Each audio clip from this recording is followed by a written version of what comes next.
And we ready? Sound okay? Everybody? Okay, great. We are here today somebody else? Okay. Thank you for being here. We're here today to make a major announcement about our effort to improve public safety in Austin. My name is Matt Mackowiak. I am co-founder of Save Austin Now and Save Austin Now PAC. I'm here today to announce with our tremendous coalition partners that we did submit 25,600 petitions to the city clerk's office this morning to put our ordinance to make Austin safe on the November 2nd ballot this fall. We validated internally every single petition that we turned in. We believe we will have an extraordinarily high validity rate, and we believe we have turned this in with more than enough time to be certified for the November ballot. This took 55 days from beginning to end. We launched this effort on May 26th, 2021, and we are here today on July 19th, 2021. This was not an easy effort. We had 2 years to build up on Prop B and on overturning the disastrous camping ordinance. We, in this case, only had 55 days to do this in the heat of the summer with a lot of fatigue after the extraordinary effort we led for 2 years on Prop B. So I'm very, very proud to be with this team, with these coalition partners, and to be able to announce that we've had the success that we've had over this very short period of time. I'll introduce my co-founders, Cleo Petricek, and we'll have everyone else speak, and we'll take questions at the end. Cleo. All right. Hi, everyone. My name is Cleo Petricek. I'm the co-founder of Save Austin Now. I love this city. I love Austin. First and foremost, I am a mom, and I want what every mom wants, a safe city to raise our families.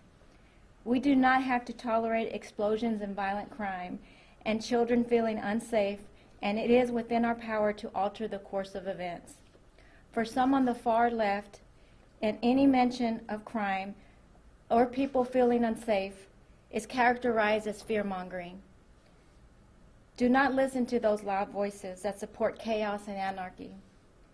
They do not care about the average citizen trying to make ends meet and build a family. Some say there is a crime wave everywhere and we should just sit back and tolerate everything because it's happening somewhere else. But I don't agree. There are other places it's not happening, and it doesn't have to happen here. It is not inevitable. It is within our control, and that's why I work so hard to support this petition to get it on the ballot with specific requirements to improve our police department. Some people think that most Democrats want to defund the police, but I'm a Democrat and I don't support defunding the police. Our president doesn't support defunding the police.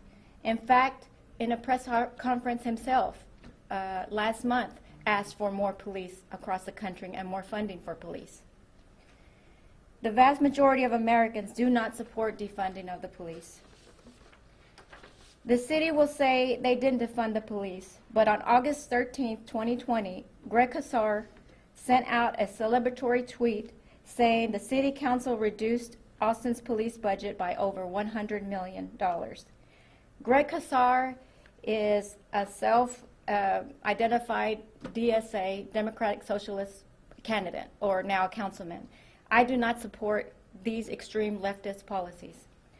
It is not contradictory to understand that our country needed to have and still needs to have serious conversations about policing and race, but also to believe that defunding the police do not solve any problems. It just makes problems worse. Our city council has given us all whiplash on critical issues over this last 2 years. It's time to help them out again. Although they recently passed a new police budget, our ballot measure allows citizens to demand that basic ideas are not subject to every whim of our council. Note that they are hearing us. It is no accident. Note that they are now just hearing us. It is no accident they passed a new budget knowing that voters and the state were coming for them. Voters need to establish some protections against this whiplash.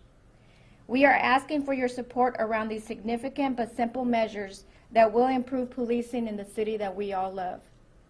Your support ensures that Austin Police continues to become better professionally and that our city benefits from having the best trained police force in the United States. It is within our power to have this police force in our country. Some city will have the best. Why not us? I want to welcome up Charlie Wilkerson, who leads the Combined Law Enforcement Association of Texas, a statewide organization focused on law enforcement issues. Charlie. Thank you, sir. Appreciate it. Charlie Wilkerson with CLEAT, Combined Law Enforcement Associations of Texas. As it comes to operational things or how this is going to impact individual officers, I'm going to defer completely to the Austin Police Association presidents here, and I want to talk generally about what this non-punitive effort is attempting to do. Well, everyone deserves to be safe. Every family, every community, every street. And you deserve to have trust that when the police are called, that there'll be enough of them to answer your call. This is what this is about. And secondly, we need to continue with the trust that the police officers have individually earned from you and collectively earned from as a department. These officers deserve the trust, and if we're training more and better training, more scenario-based training, then this will be the elite police force in the country. So these are the two things that we're looking at. And that's why CLEAT became involved, is because we'd like to see this happen here. We'd like to see the target come off the back of the officers, that they be respected and earn the trust and continue to have the best training. And we'd like to see this revolution exported. Thank you. I want to welcome up our great friend Ken Casaday, who runs the Austin Police Association and is an active duty police officer in our city. Thank you, Matt. Ken Casaday with the Austin Police Association. Charlie and Matt have already said a lot. The one thing that I want to do today is thank the citizens. We've had 26,500, around that many petitions turned in. It's not the association. That's not Save Austin Now. That's the citizens of Austin coming forward and saying what the city council has done and what Austin Justice Coalition has done is wrong. The abolition or the abolishment of the police department is wrong. It's very clear what the Austin Justice Coalition stands for after comments made by Chaz Moore this week about they do a great job of kicking cops' asses. Well, let me tell you what, the citizens have said no, and they've stepped forward and they've provided an opportunity for the rest of the citizens of Austin to vote on this in November. Thank you. I wanted to point out one statistic before we continue, and that is we've analyzed the 25,600 or so petitions that we turned in this morning. Roughly 40% of those signed petitions are from people that did not sign a petition on Prop B. So our coalition is growing. There is a growing percentage of this city that desperately wants our city to be safe, to restore public safety to every community, to every neighborhood, so that every family, every child, every business owner feels safe in this community. As Charlie said, it is not too much to ask, or it should not be too much to ask, that we have safety in our city. I want to welcome up at this time our friend Dennis Ferris from the Austin Police Retired Officers Association. Thank you, Matt. I'm Dennis Ferris with the Austin Police Officers Retired Association. I'm here not only representing the retired officers of Austin, but the families too, being the father of a current Austin police officer. What you guys did for them today is fantastic. It is going to be such a morale boost for the officers to know that the citizens are behind them. You know, the council last summer kept talking about how they had tens of thousands of people call in saying they wanted them to do this to the police department. This is what they wanted. This is what they wanted. Well, first of all, there's no way physically 10,000s of people could have called in and told the council that. But let's say they did. Well, now we've got 25,600 citizens of Austin telling the council what you did was wrong, and we're going to fix it. It's going to get fixed. And just so you'll remember this, when the Austin Police Department had adequate staffing, Austin was the safest city in Texas. It was one of the safest big cities in the country, like either one or two most of the time. It's not anymore, no matter what Mr. Adler says. It's not, and that has direct effect, because that's a direct effect of this defunding the police and the low morale and the low staffing. So again, Matt, Cleo, congratulations. Thank y'all. Last but not least, I want to welcome up Erwin Ballarta, who leads the Texas Police Association. So my name is Erwin Bellarda with the Texas Police Association. They mentioned a lot about community. They mentioned statistics. But the number one thing with this initiative is that we're starting to see the general public see that there's a need for protection for all people. And I think Cleo mentioned this last press conference, is that whether you're rich or poor, everybody deserves to be protected. Everybody needs that protection, whether it's our business, our children, our grandparents by themselves. Everybody deserves this. Yes, we support law enforcement, but the bottom line is that we're supporting the community that we live in. We want safe streets for our children, we want safe streets for our businesses. And again, I thank you, Matt, Cleo, for your leadership, and I think this is really, really important. So as we move forward, this petition, I think regardless of anything else that we focus on, is that we want to end the war on law enforcement and actually focus on the war on crime. That's what we want to focus on. And whether you're rich or poor, we want to focus the fact that we're here for you, for each one of you who have no voice out there having to suffer. And so as law enforcement officers, we want community to be safe, and we're there for you. Thank you for your support. Thank you. I'll just make some concluding comments and we'll take some questions. So again, we are truly thrilled to be in this position after this Herculean effort from so many people that worked so hard over a 55-day period. The simple reality is Austin's never been less safe than it is today, and it will be less safe tomorrow than it is today, and it will be less safe next week than it is this week. And that's going to continue all the way through November 2nd unless this police staffing crisis is turned around. And so today we are sending a very clear message that this city supports law enforcement, even if City Hall does not. We are going to put this in front of the voters and let the voters decide. And anyone that denies that effort is, I believe, disenfranchising the rights of the citizens who signed this petition. And so we are excited about this. We believe, to Charlie's point, that Austin can become a model for the nation. I want to remind you what our ordinance actually does. Number one, it addresses the staffing crisis that we have in our city directly by requiring a minimum standard of 2.0 police officers per 1,000 population. That is the nationally recognized standard for safe cities. Combines that with a minimum community engagement time requirement of 35% for police officers, making sure they're in the field sufficient amount of time policing in their community. Second, we will double police training hours from 40 hours post-cadet graduation to 80 hours per year. That will make Austin the single best trained police force of any major city in the United States. Not only will it allow for things like scenario-based training, like Charlie mentioned, it will allow for things like escalation, de-escalation training, sensitivity training, advanced communication training, and close quarters combat training. Ultimately, it'll be decided by the academy, but these are the kinds of things that you can do with 80 hours that you can't do with 40 hours. Finally, we do enact significant police reforms addressing minority hiring through foreign language proficiency, addressing retention by providing incentives for officers who are current on their good conduct medal status every 5 years, and addressing, unfortunately, the lack of curiosity we have among our mayor, city council, their staff, and our public safety commissioners, who, with very, very, very few exceptions, have never done the Citizens Police Academy and have never even done a ride-along. That needs to change. So today we are here to say that Austin is going to stand up and support law enforcement. We are going to give them the tools they need to be successful to make Austin safe again, and we are going to have an overwhelming victory on November 2nd and send a clear signal that, again, if City Hall doesn't support law enforcement, this city does. Questions? Now the campaign begins. Is this going to be run similar to how you guys ran the homeless petition effort? It will be. We expect certification to occur over a 10 to 12-day period, depending on, ultimately up to the city clerk's office.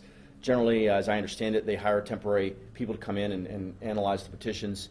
They'll make their announcement, and obviously that announcement will determine whether we're on the ballot or not. We believe at this point that every petition we turned in was valid. There may be a couple duplicates in there due to human error, but the vast, vast, vast majority of the ones we turned in are going to be valid. I believe we had a 96 or 97% validity rate last time, and I expect a similar validity rate this time. In terms of the campaign, sure, we are going to turn our attention to that now. We raised a considerable amount of money, but we spent a considerable amount of money to put this on the ballot.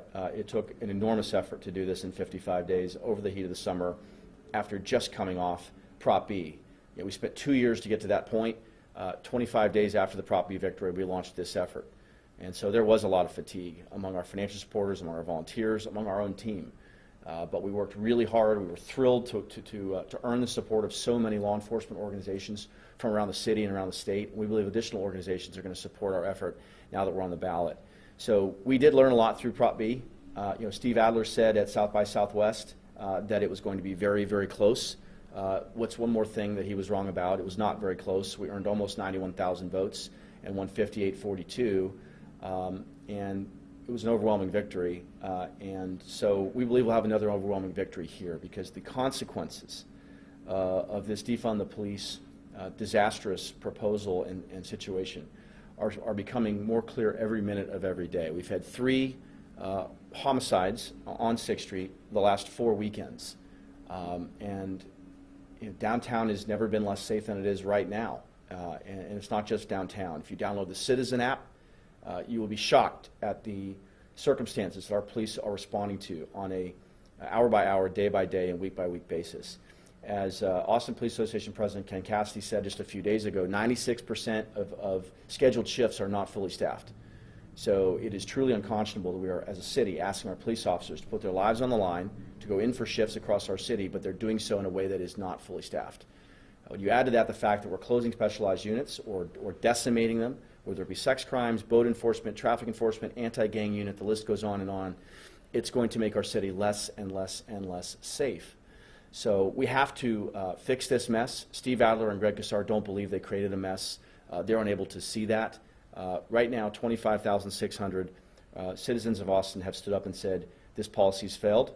We're going to support our police. We're going to overturn this staffing crisis. We're going to make Austin safe again. So 107 days from now, we are going to have an overwhelming victory in this city.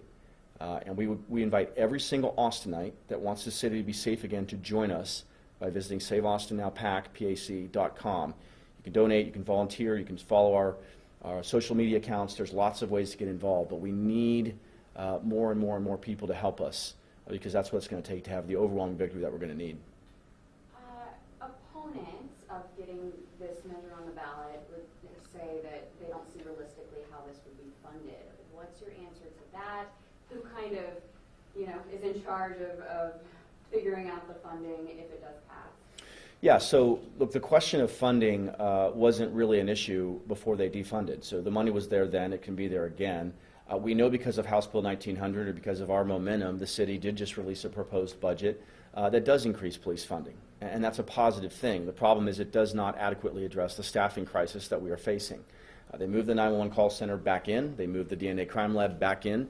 They are allowing 2 cadet classes to be scheduled and to graduate. The problem is that the attrition that we're suffering over that period of time is going to almost entirely wipe out the gains we will get from those cadets who graduate.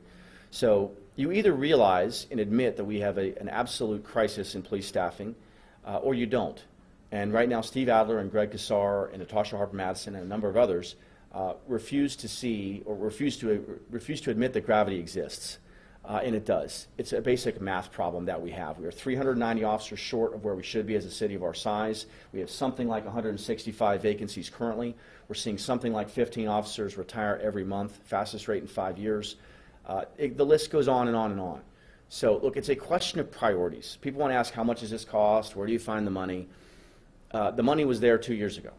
The money is now there because of House Bill 1900. So it's not simply a question of money, it's a question of priorities. And if this city does not fix this staffing crisis by addressing the attrition and addressing the fact that we're growing as fast as we are, the delta is growing. And that is why I say that our city has never been less safe today, and it will never have been less safe than it is next week. We are currently at 2008 staffing levels when our city was 45% as large as it is today. By the end of the year on the current trajectory, we will be at 1998 levels. Staffing, we were 25% as large. That is why I say we will be less safe in December than we were in November, than we were in October, than we were in September. And the list goes on and on. So It's a question of priorities, and it is the single most fundamental responsibility of any elected official, of any government at any level, but particularly at the local level, to ensure that public safety is provided. And they have failed in their single most basic responsibility, and we're going to fix that mess for them. In terms of implementation, you know, we're still haven't fully implemented Prop B. I think some people questioned why City Council didn't at least have a game plan together before it passed, in case it did. Will there be a push from you guys for them to move a little faster? Should this be passed in November? Well, first of all, we believe that putting this on the ballot shows broad community support for what we're doing. And that should inform this City Council in terms of the direction that they want to go. You know, there's no education in the second kick of a mule, but unfortunately we have to keep kicking the city in the head. We don't enjoy it, we do it because it's necessary. It is absolutely true that the city has not been serious about enforcing Prop B. We are now at almost 90 days. August 1st will be 90 days. And while tents have been reduced something like 20%, according to statistics released by the Austin Police Department, and while the growth of the homeless community has stopped, we have not seen full enforcement yet, and that should be unacceptable to every Austinite who voted for this, the 58% majority that did. We obviously are not in city government. We are advocates and volunteers and citizens who are putting something on the ballot. We would hope that city leaders would respect the will of the voters. The mayor and the council like to talk a lot about democracy and elections and voter suppression. In this case, we believe that voters were suppressed in the first petition drive when we were not certified for the ballot. We are suing on that, and that lawsuit continues. In this case, Prop B passed overwhelmingly, and the city has not been serious. They've identified 78 sites as potential sites for camping. They've now concluded 76 of them are not possible. That's a fail rate of 98%. So we obviously take enforcement very seriously. We do this work because we want to see outcomes, because we want to see life improve. Unfortunately, we are limited by the competency of City Hall, of the city manager, and of city staff. But we are going to keep up the pressure. Our army is growing every minute of every day.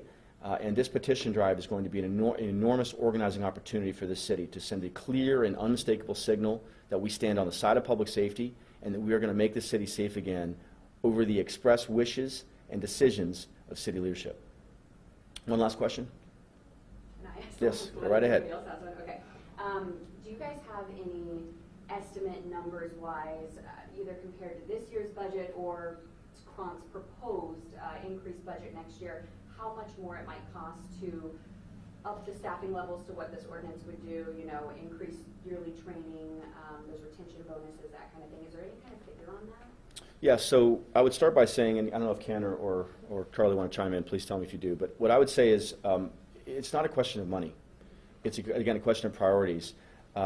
We obviously were not at 2.0 police officers 2 years ago, but we were not at 1.2 or so where we are now. And we recognize it's going to take time to ramp up, but we have to ramp up because things are getting worse and worse and worse and worse. And so you have to ramp up faster to arrest that decline. So there's no question that there will be more inspection on cost. At the end of the day, it's a question of priorities, right? Remember what the City Council did. They said that they could cut up to $150 million in August of 2020. They did that with an 11-0 vote. They cut $20 million immediately, and they have been slowly transferring money from the police department to other things, some of which may be good things, and some of which are probably not good uses of money compared to funding our police department and addressing staffing. And so I want to say they've moved something like 60 or 70 million of that 130 million so far, but they're basically using the police department as a piggy bank for the other things that they want to do. And if they want to fund both the police department fully and do those other things, that they can do that, and they can make that case to voters, and they can stand on their record. Right now, they're not doing that. Right now, they're undermining our police department. They're making it harder for the police to do the job that they know they have to do, and they're funding things that they may believe will prevent crime, but are not preventing crime faster than crime is getting worse. Violent crime is rising at the fastest rate in 5 years. This week, we will almost surely break our all-time record of 48 homicides. We're at 47 right now. It is mid-July. That should worry everyone. And it's not just about homicides. It's about traffic fatalities.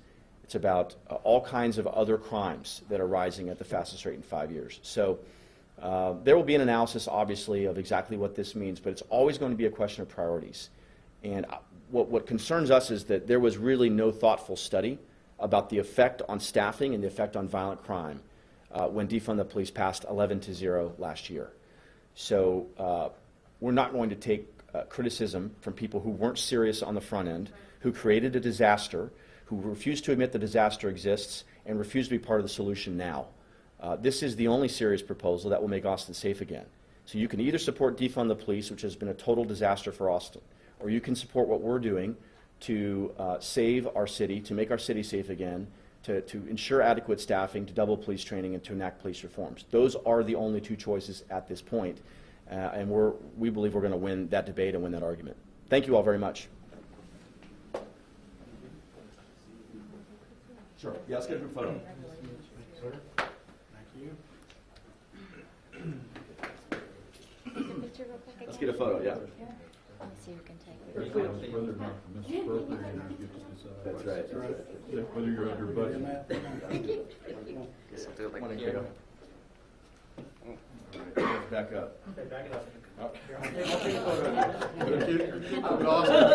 Get the interns in there. Come on. Thank you, interns. Yay, interns.